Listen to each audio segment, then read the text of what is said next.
La verdad que fue una semana muy intensa, con muchísima información, con muchísimas declaraciones. Estuvimos compartiendo con ustedes estos días muchos testimonios, ¿no?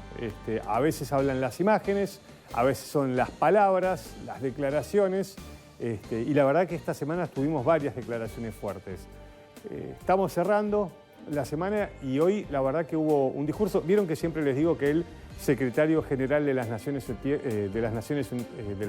Unidas, ahí está, Guterres, es un hombre de mucho título, ¿no? Para los periodistas la verdad que es muy elocuente cuando quiere expresar algo. Y la verdad que hoy habló en el G20 y quiero compartir lo que dijo porque me parece, primero lo suscribo, lo comparto, un poco el graph que le pusimos le habló a los responsables de que el planeta está como está. Y la verdad es que como secretario general de las Naciones Unidas, cuando habla de estos temas, no me da la impresión que quiera quedar bien con nadie.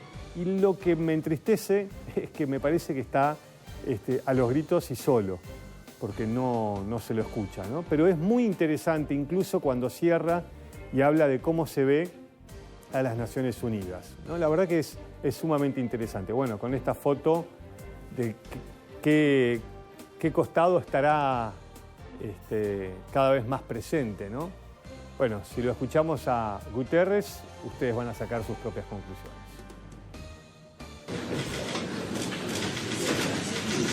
Because if we are indeed one global family, we today resemble a rather dysfunctional one.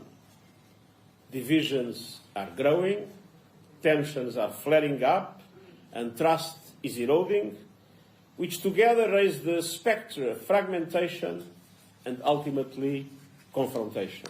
This fracturing world would be deeply concerning in the best of times, but in our times, it spells catastrophe. Our world is in a difficult moment of transition. The future is multipolar, but our multilateral institutions reflect a bygone age. The global financial architecture is outdated, dysfunctional, and unfair. It requires deep structural reform, and the same can be said about the United Nations Security Council. We have no time to lose. Challenges stretch as far as the eye can see.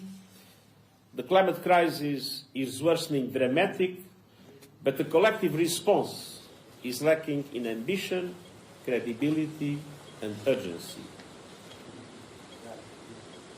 The climate crisis is spiraling out of control, but G20 countries are in control.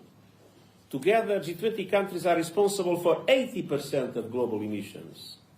Half measures will not prevent full climate breakdown.